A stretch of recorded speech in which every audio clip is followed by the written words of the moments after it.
This is Kentucky's Voice Radio, covering the latest state and local issues with Tom Fallbush, Bob Scott, and Jim Waters.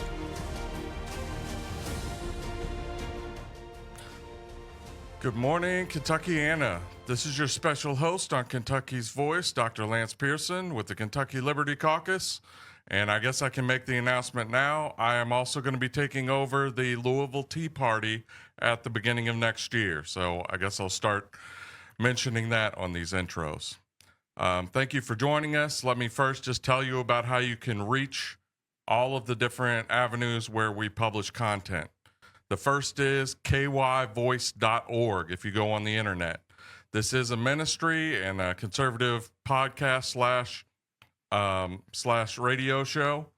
We will eventually post the videos of this content on a couple of places. First, we have a live stream on Facebook. We will also post clips on Facebook if you want to go to Kentucky's Voice. Just search for that on your Facebook search button. We also post on YouTube. So again, search for The Kentucky Voice, The KY Voice, or Kentucky's Voice on YouTube. We will post long formats of the show, clips, and we also have a live stream that goes on there. You're probably listening to us right now on 970 AM, and we thank you for your listenership. If you want to text in and comment, the number to do that is 502-571-0970. Let me repeat. 502-571-0970. If you want to support this ministry or you want to support this radio station, you can text that number, 502-571-0970. Text the word give, and we'll send a link so you can click on that website and give directly there. I think those are the main things. Oh, I forgot the TV. We also are on local TV. If you have Spectrum, you can find us at 12:30, 4 p.m., and I think 8 p.m. On Channel 21 on Spectrum. So definitely check out that program. We have a very interesting show today. We're going to basically talk about two topics. We're going to talk about the start of a Turning Point Faith chapter in the city of Louisville. That will be in our first segment. It's going to be at Evangel Global Prayer Center. That's on Billtown Road, just outside of Gene Snyder. We'll talk about that in the first segment with a guest that we have, Rex Ecarma. After that, we're going to have a guest on named Andrew McNeill, who works with an organization called KYFREE, the Kentucky Forum. Well, we'll get into that. It's a mouthful. But nevertheless, we're going to basically be talking about, in the last two-thirds of the show, about wasteful government spending, and I know our listenership is going to be quite passionate about that. The Republicans took over both the House, and they had already taken control of the Senate in 2016. So we have done a much better job since then of managing our budget, but we've fallen short of what we could do. So I don't want the overall message of that to be, it's a disaster what's happening in our state government.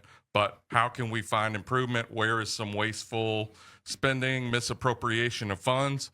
And all of that money ultimately is going to be paid by you, the taxpayer. So your representative should care about cutting out waste and excess spending in our state government, because if you do that, not only are you probably going to get a tax refund, and we'll talk over a little bit about some of the tax refunds that the state legislature, known as the General Assembly, has imposed, but we'll also talk about some of the debt that our state government has been racking up over this time. So even though the budget numbers look pretty decent, some of that is hidden by passing off some of the spending that the government imposes onto bond obligations, especially for building projects.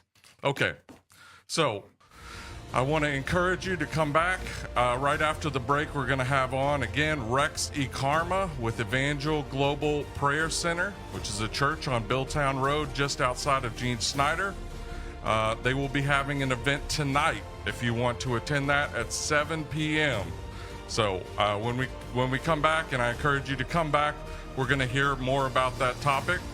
I'm Dr. Lance Pearson here with Kentucky's Voice. Join us after the break. Now, back to Kentucky's Voice Radio, online at kyvoice.org. Welcome back to Kentucky's Voice. I'm your special host, Dr. Lance Pearson with the Kentucky Liberty Caucus and Louisville Tea Party. I am excited to introduce you to someone who we're going to have Zoom into our show. That is Rex Ecarma with Evangel Global Prayer Center, which is a church on Billtown Road, just outside the Gene Snyder. So get off that Gene Snyder exit there at Billtown. Head south outside the city. It's, I don't know, a quarter mile there on the right. You'll see it, a big, giant church. So can we bring Rex on? Hello, Rex. Thanks for joining us. Good to be with you, Dr. Pearson. All right. So the big event that we're promoting this is for tonight. So if you aren't already engaged or you want to eat dinner early, they will have some food and refreshments, I understand, at this event. Yes, we will. This event is going to be at 7 p.m. at Evangel World Prayer Center. And you're going to be kicking off the launch of a Turning Point USA Faith chapter, the first one in Louisville. So before we even get into Turning Point and we talk a little bit about Charlie Kirk and his legacy, why don't you just tell us a little bit about this Evangel World Prayer Center? I think a lot of people have heard of Evangel. Maybe they haven't visited. This is a great opportunity to stop in there. So go ahead and tell us a little bit about Evangel World Prayer Center. It's a great church. They've got a lot of different ministries and departments for all demographics, all ages, men, women, children, youth, and they're just very active in our community. And they have other segments of their ministry, the Lord's Kitchen. They were very active in feeding breakfast, lunch, dinner to the first responders, the police, the fire department at the UPS crash site. So they own radio stations, TV stations. So they're very active, and the church loves the community in the city of Louisville. All right. Thanks for that intro. Okay, so the big announcement is tonight at 7 p.m. This is open to the general public. Just stop in. There is going to be a launch of a Turning Point USA Faith chapter. So let me just preface this. Turning Point USA, which we've talked about many times on the show. I think our listener base is a big fan of the work that Charlie Kirk was doing. Turning Point USA is actually an umbrella organization for several different missions. For example, there's a Turning Point Education that develops educational curriculum. And so one of those divisions of Turning Point is Turning Point Faith. And basically they do church outreach. So why don't you tell us a little bit more about Turning Point USA Faith and what you're hoping to accomplish by partnering with them on this kickoff?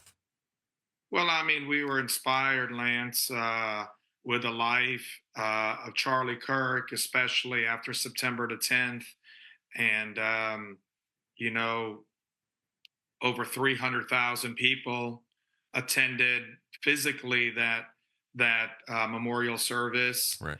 Whether they're inside the building or outside the building, and over 200 million people saw it on live stream and video and TV. So I was one of them, and I was really inspired by his life and wanting to go out there and live out your values.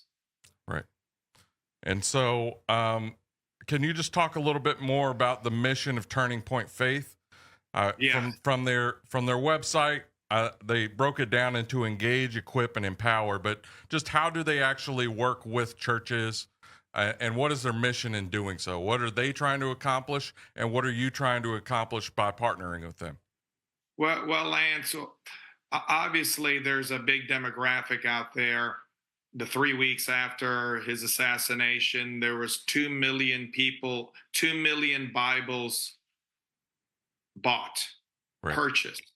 So if you don't own a Bible and you need to purchase one, you're probably not super active at a church. So we wanted to open up our church to people that have been touched by Charlie and Turning Point, and have a place for them to fellowship and gather socially. Secondly, we feel like the church sometimes needs some inspiration to engage with the community. And there's a lot of needs in our community. There's a lot of churches that should be able to do more in their community and show their biblical values in their community. And that's what we have, from the public square to the pews, and from the pews to the public square. Right. And I want to commend Evangel. There's a lot of churches out there that, and let's be frank, biblical values are conservative values, and vice versa. And so there's a lot of churches that are hesitant, it seems, to engage on cultural issues for fear that they'll be seen as, quote unquote, too political. And so my personal opinion, and you can weigh in on this too, is if we're not engaging with the important issues of the day, the things that people are already talking about, the things that are impacting their lives, whether that be in the cultural, the social, the political spheres, then we're falling short of our mission that Jesus has given us all. So can you just talk a little bit about that? How do you think that churches should be engaging on these important cultural issues? I just think they just need to be real, Lance. I mean, Right. How you are, what you believe, how you talk, how you walk within the four walls of the church on a Sunday morning should be how you are Monday through Saturday. And I think that a Turning Point inspires us to be that way without fear of any retribution or repercussions, and that church members don't need to hide their values. They don't need to hide their faith. They don't need to hide. And this is a great time. And Charlie was a great inspiration in doing that. Anytime he went to campuses, he was not trying to shout people down or ripping their mic out from them. He just let them speak and let them have their say. And then he would share with them in a very calm, civil way. And I think that's how we need to be. We need to be who we are 7 days a week. I think that's exactly right. And so under the equip section of their of Turning Point Faith's website, they talk about having monthly Freedom Night in America initiatives and also biblical citizenship classes. Do you have any information about that just ahead of time? And you're going to be able to find out all of this if you show up at 7 p.m. to this event. So I want to encourage everyone to do that. But can you just give us a preview, basically, of those sorts of initiatives? They have a pretty extensive curriculum. They have 11 different subject matters that have to do with culture and society. And they kind of put biblical context with all 11 subjects. And some of it has to do with the Constitution, which is the greatest document ever created. And we teach on that. We're just not meeting to meet, but we're a meeting to kind of learn together regarding like our duties as good citizens in the United States. Right. And so, and then just some broader context for this Turning Point Faith. They Turning Point Faith does national faith tours.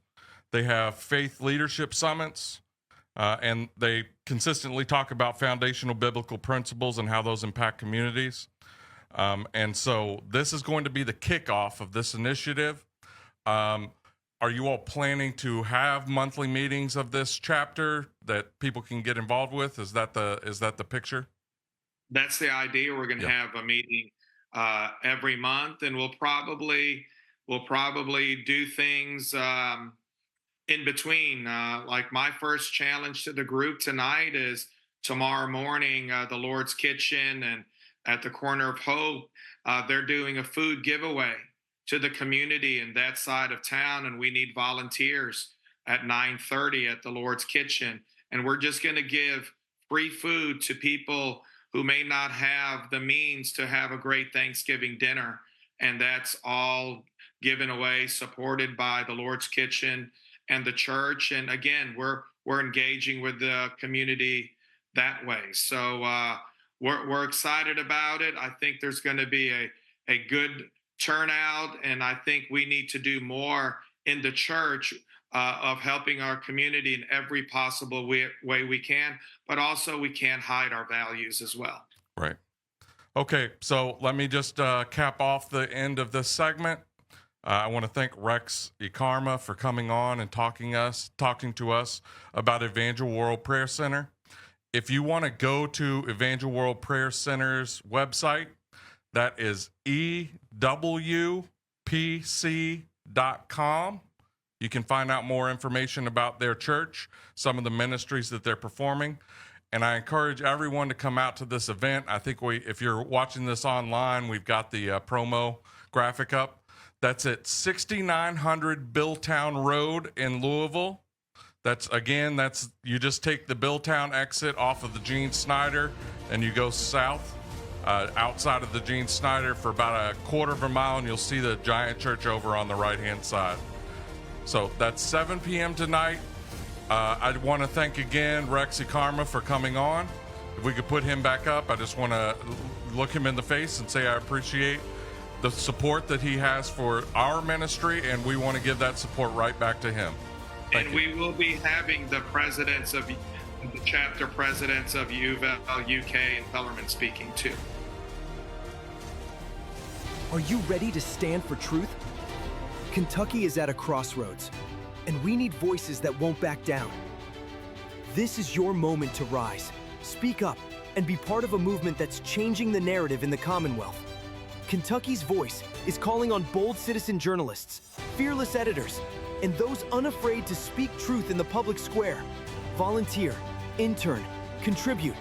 Scan the QR code or visit kyvoice.org to join the fight. This is more than media. This is your moment. You are Kentucky's voice. Now, back to Kentucky's Voice Radio, online at kyvoice.org. Welcome back to Kentucky's Voice. I'm your special host, Dr. Lance Pearson with the Kentucky Liberty Caucus and soon to be the Louisville Tea Party as well. We're here talking with another special guest, and I'll introduce him in just a moment. But I want to say just from our last segment that the Evangel World Prayer Center event, which is at 7 p.m. tonight, I encourage everyone to drop by. There will be food and refreshments there. That event, we just heard from Rex Ecarma. That event will include the Turning Point USA chapter presidents from the University of Louisville, Bellarmine University, and the University of Kentucky. So some very distinguished speakers will be there for that event. If you want to find out anything about Charlie Kirk's organization and how it relates to the faith community, I encourage you to stop by there tonight. Okay, we're going to transition a little bit on the show. The rest of the show is going to be talking about wasteful government spending, and I know this is going to be passionate for a lot of our listeners. This is your money. That's the bottom line. Every dollar of government spending will come back to you either through increased taxes that you're going to have to pay, or at least at the federal level, if they start printing money, it's going to come back to you in the form of a taxation called inflation. And so the bottom line is we want to try to hold our public officials accountable for the spending that they have. In many cases, there is not an incentive structure to encourage our state representatives to cut down on that budget. The more money that they spend in their communities, the more things they have to brag about. And when they get out on the campaign trail, it's a little bit harder to brag about, X or Y $1 million that they cut from the budget, because it's hard to pinpoint that or say there was this amount of decrease in your tax revenue. That's often for an individual person that might be $5, and so people don't get excited about that. But when those $5 add up over time as you cut out some wasteful government programs and cut out that spending. Okay, so the guest that I want to bring on is Andrew McNeill. Andrew McNeill is, I think, president. Is that the title? Okay, he's the president of the Kentucky Forum for Rights, Economics, and Education, which they shortened to just be KYFREE. KYFREE. They are revamping their website. It will be kyfree.org, but that might take a week or two. So a week or two from the filming of this segment, they'll probably have that website back up with some new content. They're basically doing a relaunch on that. So you might not be able to reach it right now, but I assure you, Andrew's an expert in this topic, and he's spoken in front of the state legislature multiple times. So I've watched the committee meetings. He does a fantastic job. So, Andrew, introduce yourself, introduce your organization. What topics are you all focused on, and how do you do your work? Yeah, first of all, Lance, thanks for the invitation to the show. Hello to your listeners and everybody who's going to be joining in this conversation, whether it's through your podcast, television, or radio. Yeah, I'm Andrew McNeill. I'm the president for KentuckyFREE, often referred to as KYFREE, either or. And we're a 501c3 nonprofit, a state-based think tank. And Lance, I've worked in Frankfurt really the better part of the last 23 years in a variety of positions, some inside of government, some outside of government. I was legislative policy director for Governor Fletcher when he was elected in 2004. I was the chief of staff for the Secretary of Commerce for several years after leaving the governor's office. Joined Matt Bevin's administration in 2015. And the last position that I held for Governor Bevin was as the deputy state budget director. And it aligned with what had been a primary interest of mine, which is the state budget. And the state budget is often referred to as the ultimate policy document. I mean, what does that mean? Well, it means that, words and commitments can be hollow without resources put behind them. Where those resources go reflect the priorities of state governments, Frankfurt, our elected officials. And so the opportunity to take a look under the hood was a tremendous opportunity to understand some of the questions that I had about where exactly do the taxpayers' dollars go. So when we formed KentuckyFREE in 2023, we identified 4 pillars, which identify the policy portfolios for us: economic opportunity, education, accountability, criminal justice and public safety, and we serve as a taxpayer watchdog. And in any one of those respects, the question of government spending is critical. Whether it's how do we shape the state's economy so that it's beneficial for as many people to participate and thrive in as possible. Education accountability, I think that you have some notes here about some things we might talk about. That's a huge, it's the largest spending item in the state budget. Let's make sure that those dollars are being spent to support students. Taxpayer watchdog is something that really stems from and is important to this conversation that we're going to have, because there's just so many programs that are below the line. And by below the line, they just don't get a lot of attention. They may even have a mention in the budget, but they're largely there in service of some idea, but ultimately become there to serve special interests. Mm-hmm. And legislators that are legislative champions for those special interests. And the question of how is that money being spent, where is it being spent, what kind of performance are we getting out of those dollars is rarely, if ever, asked in Frankfurt. And so those are the questions that we pose. That's the light that we shine on these programs. And I think this is a conversation that's timely, given that the General Assembly is meeting in just about 6 weeks. That's right. And I want to emphasize, I believe the caucus retreat, at least for the House, is starting this week. So they kind of a lot of the House legislators, essentially all of them, at least the Republicans, will get together and they'll have a meeting and people will talk over what their priorities are. And in a budget year, I guarantee a lot of those conversations are going to be centered around a budget. They regard that. And I generally agree. The most important thing that they're going to do in this next session is establish how much money are we going to spend for the next 2 years in the state. How much money is the state government going to spend in the next year? That is. So let me give you a few numbers just for perspective.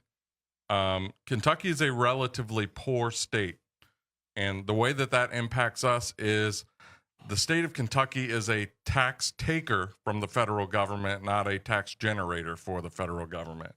For every dollar that that Kentucky sends to the federal government in federal taxes, we get back about $2.61 in compensation from the federal government. Now, that's debt financing. The federal government is basically going bankrupt. If this were a business with the balance sheet of the federal government, you would say, let's close down this business right now and declare bankruptcy and get out. The federal government doesn't have the ability to declare bankruptcy. What they do have the ability to do is print more money, and that means increased inflation for you. The reason that the cost of goods go up, and if you want to find some great Milton Friedman videos online, I encourage you to do that. All inflation ultimately is generated by excessive government spending. Okay, so approximately 40% of the state's budget comes from the federal government. So that's depending on the accounting, that's either the second most or the fifth most. So somewhere, nevertheless, it's an extremely high percentage of the state dollars that we get actually come from the federal government.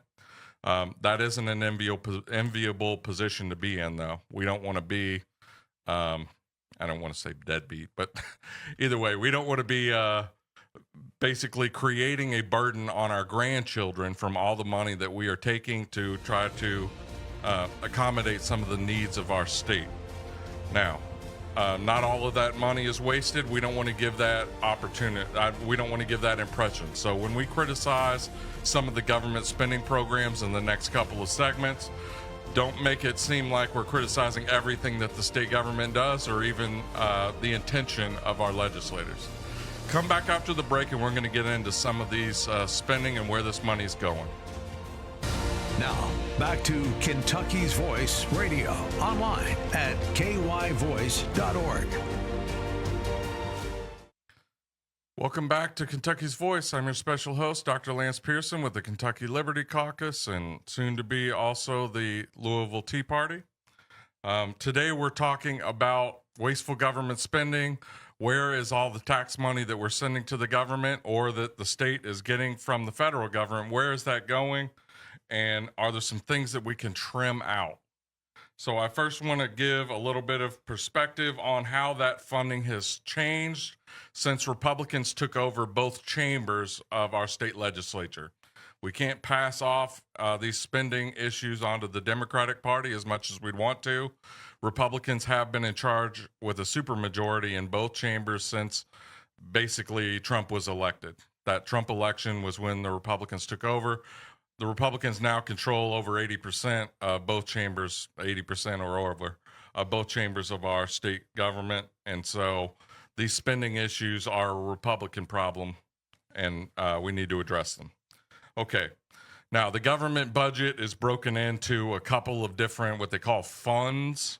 The largest of those is called the general fund. And the general fund can largely go into almost anything. But the second biggest fund is the road fund. The road fund gets funded by gasoline taxes, property taxes on your vehicles. And so I think the general fund is somewhere in the range of $16 billion a year. That road fund is a little under $4 billion, about $3.7 billion. And so can we put up the graphic, producer? We have a graphic of the way that general fund expenditures, how have those changed since the Republicans took over in 2016? I know on the radio you can't see this, so I'll kind of describe it. In 2016, in real dollars, the general fund, out of the general fund, we spent $10.2 billion, 10.2 in 2016. The projected expenditures for 2026 are a little bit under 16 billion. So it went up from 10.2 up to just shy of 16 billion in projected expenditures. Now, that's about a 60% increase. So we're spending about 60% more in real dollars. However, as you know, inflation is a big factor. So our analysis can't stop right there. If we adjust that $10.2 billion up to today's dollars, that was around 14 billion. So it would be the equivalent of spending 14 billion in 2016 as compared to projections of just under 16. So the picture is we're spending about 10% more than when Republicans took over, even when we adjust for inflation. Now, that could be much worse. And I'll bring on Andrew to talk a little bit about that. Over 10 years, an increase even above inflation of 10% isn't the worst thing in the world. And I'm sure I didn't do an analysis of every single state's increases in state expenditures, but 10% over 10 years isn't horrible. But why don't you talk a little bit about that, Andrew? Yeah, so great facts. These are the trends that we've seen, again, since the Republicans have held majorities in both houses. And I actually want to give them some credit. It could be worse. Right. Where it could be worse is that the state of Kentucky has had a relatively good run with growth in revenues over the last 5 to 6 years. That comes from a steady economy. I won't say that it's been lights out, but it's been steady. Some smarter tax policy of cutting the individual income tax and expanding the base of sales taxes, which has allowed for our tax system to be more reliant upon consumption as opposed to labor and income, which is generally a smart tax policy going forward, as we've seen in states like Tennessee and Indiana.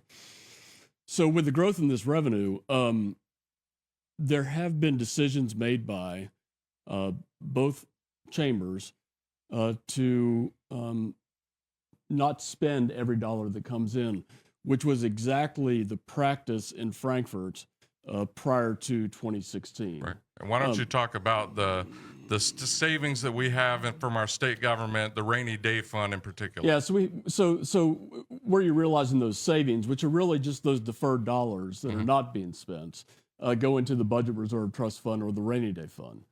And when I joined Matt Bevin's administration in 2016, a typical rainy day fund balance was about $250 million, which sounds like a lot of money. Right. But when you're talking about the expense of running state governments, it added up to about 2 to 3 days of operational expenses. It's not a real true budget reserve. That's not much of a rainy day fund if that's your budget. Yeah. So over the last several years, that number has grown considerably. Currently, depending upon how it's being calculated, it's in the range of $3.5 to $4 billion. It's gotten as high as about $5 billion in the last biennium.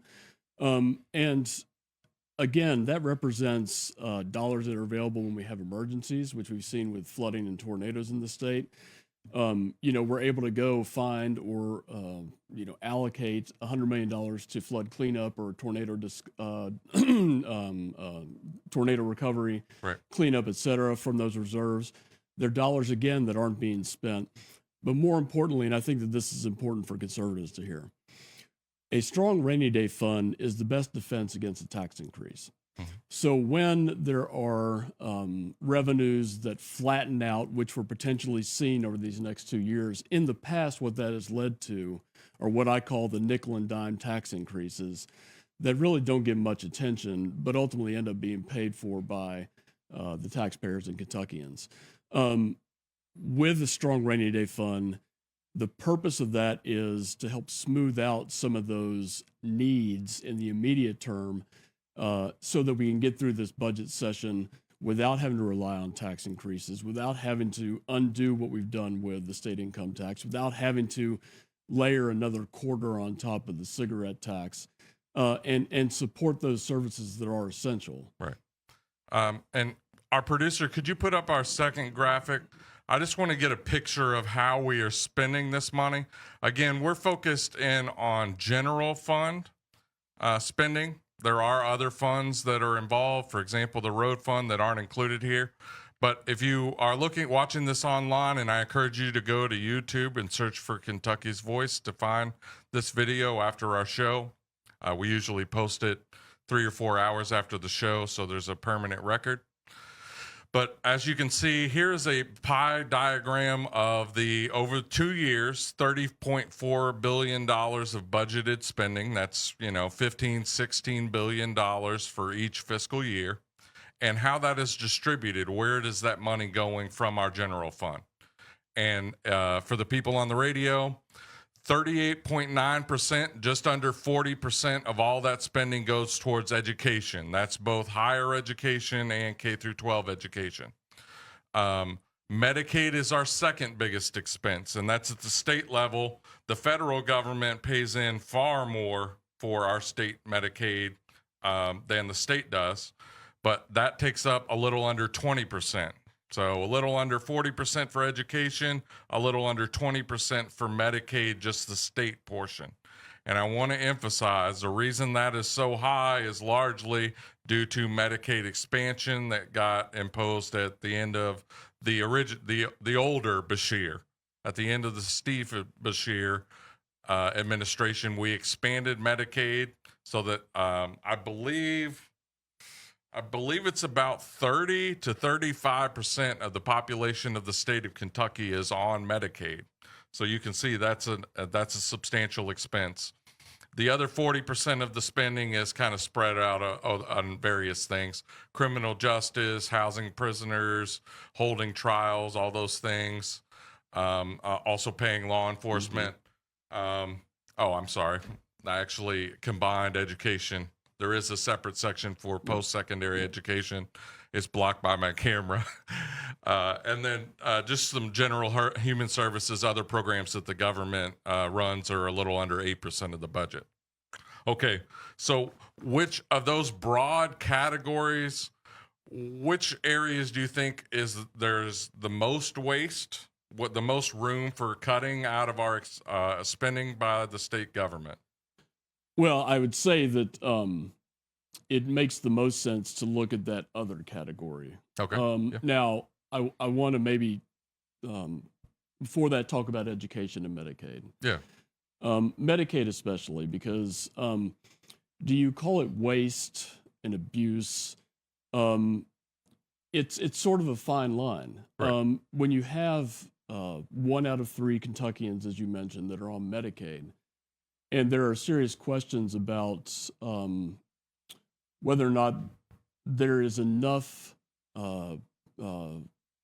guidance or protection on making sure that people aren't qualifying for the benefit when they shouldn't be. Yeah. There's an opportunity to look at how do you have a more efficient Medicaid program.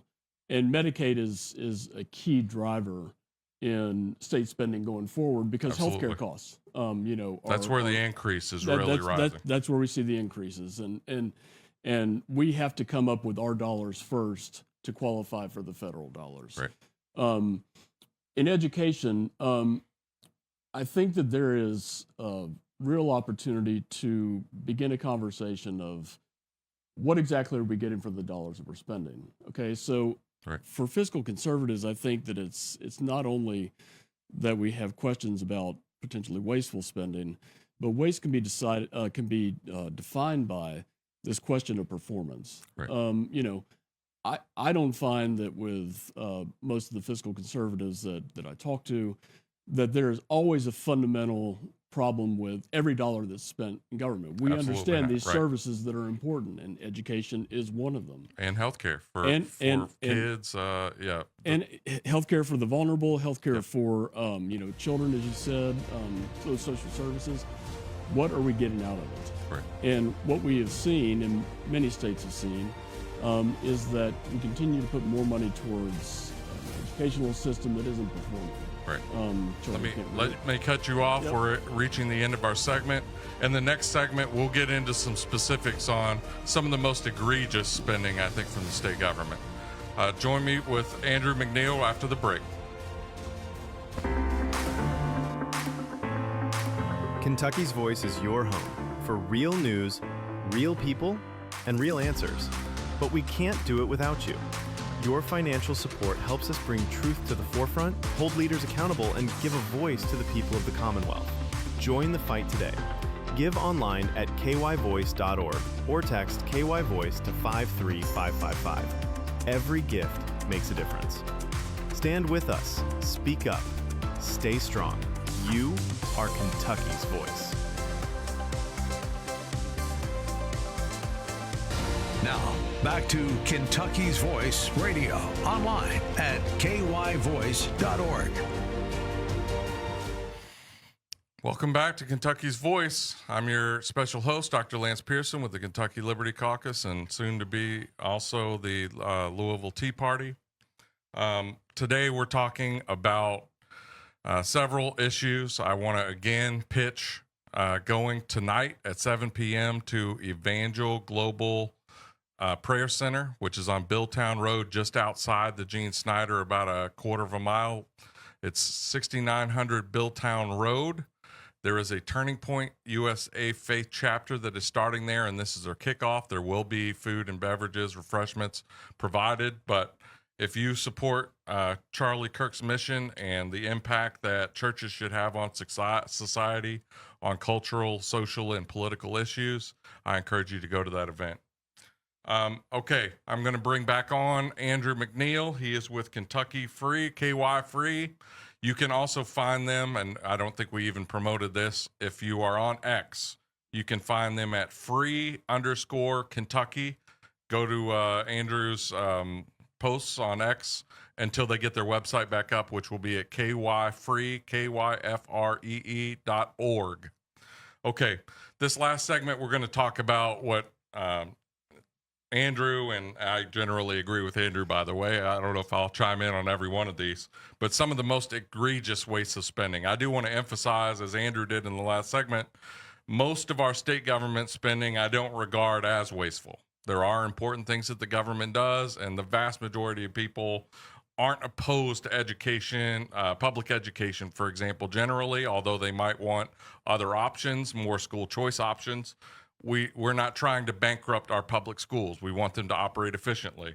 The disabled, children, people that are desperately poor, we don't necessarily want them denied medical treatment. There are many things that our government is spending money on, and we'll even get into some stuff about the roads, that we want our government spending money, but we do want that money spent efficiently. So this last segment, we're going to talk about some of the most egregious spending, things that we probably should try to get cut out of the budget now. Republicans are in control, so there's no one to blame. We can talk about Andy Beshear all we want. Don't give him the money in the budget if you don't like some of the stuff that he's doing. So, Andrew, I want you to come on. Why don't you tell us about some of the programs that you think are some of the most wasteful spending that our government has? Well, I think you have to start with the Kentucky film incentives. They're handouts for Hollywood. And it illustrates a point, which is who's driving this need for or push for additional spending.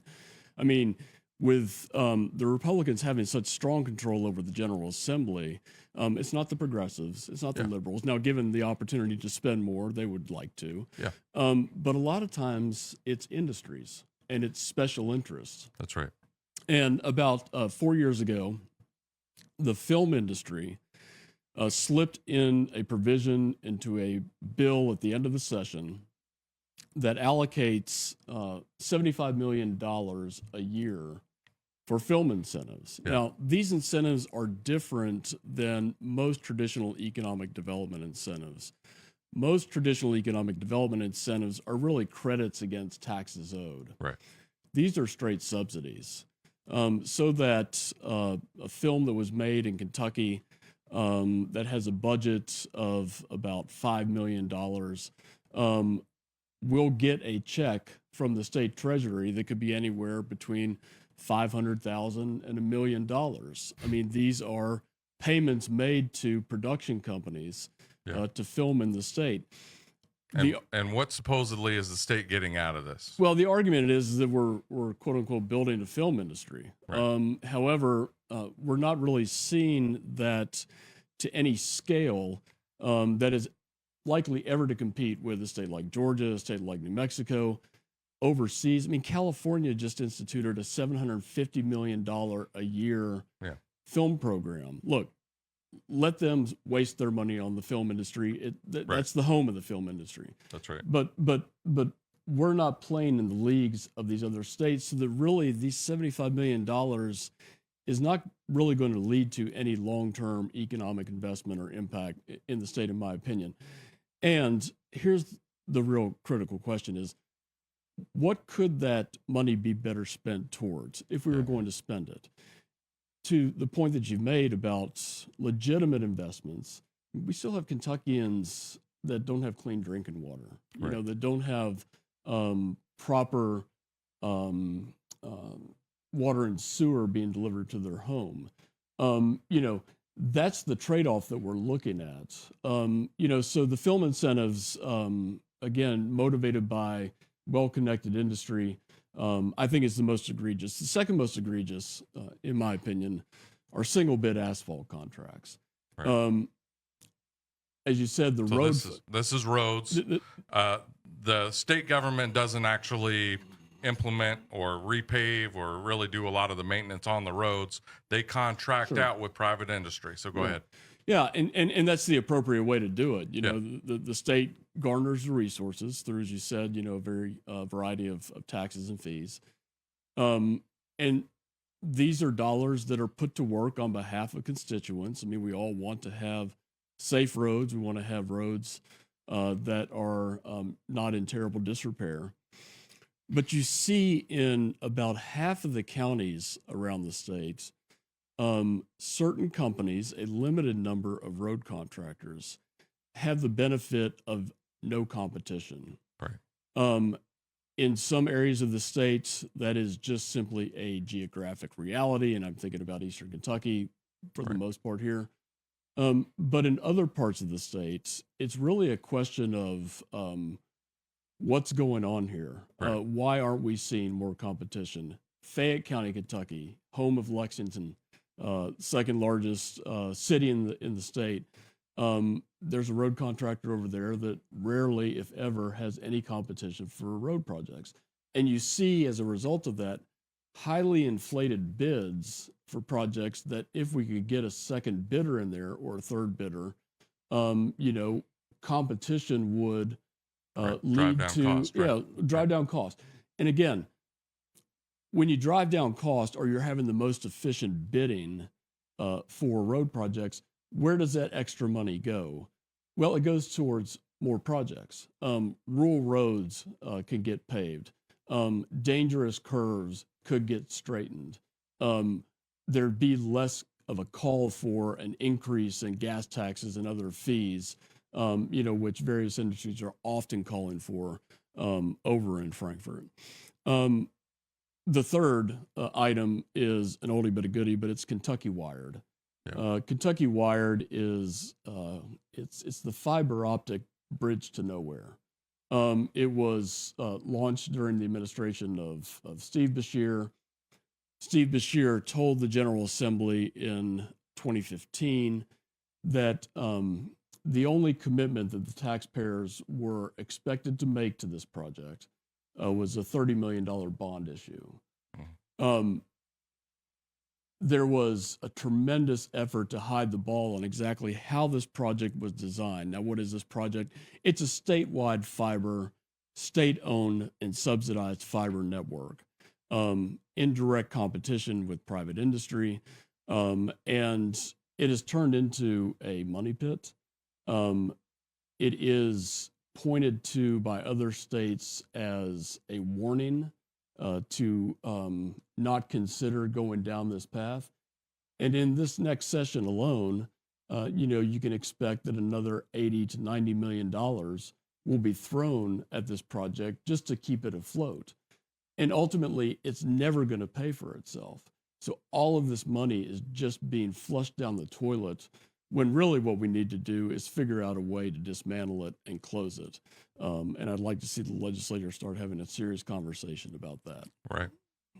Now, there's lots of other programs that I think arguably are of questionable benefit to the state relative to cost.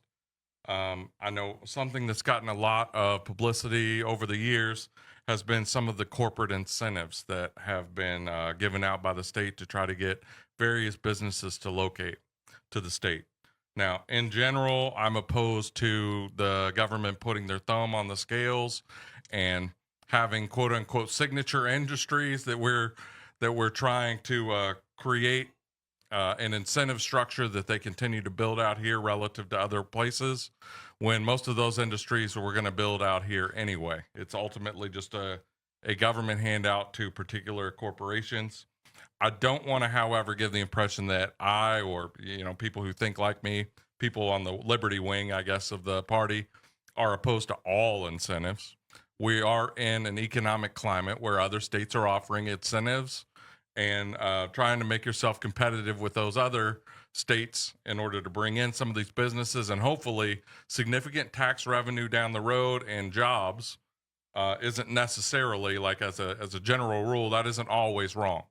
So I don't want to say that, but some of these projects ultimately never get developed, and it's not clear that the state gets their money back from the various infrastructure build outs that they do when you build a large factory and you put in all new roads, et cetera, and then the factory ultimately never comes in. And I'm thinking of some projects like there was an aluminum plant that was supposed to come into Eastern Kentucky. I think that got proposed more than once.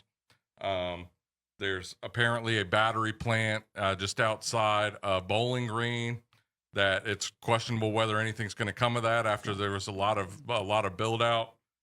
So the main concern that I have with those is, does the state get their money back after it's proven that those things aren't really spending? Can you just really quickly talk about some of the inefficient spending that we have seen recently in our education, K through 12 education, as evidenced in maybe Fayette and Louisville? Yeah, so we're seeing two case studies in large bureaucracies that are recipients of significant resources, both at the state and local level. And as you said, we're talking about Jefferson County Public Schools and Fayette County Public Schools, that simply, whether through intended abuse or just mismanagement, are faced with very significant budget deficits. Well, that's right. Yep. And that's sort of a kind way to frame it, is right. to say that it's faced with the budget deficit.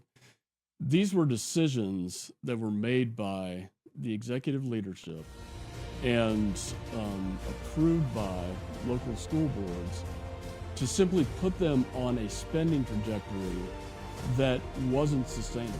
Right. What is their response? Let's raise taxes again. I'm glad to see that Kentuckians in both those communities are pushing back. All right. Thank you for joining us. I hope you'll visit Evangel Global Prayer Center tonight at 7, and thank you to Andrew McNeill for joining us. Really appreciate the invitation.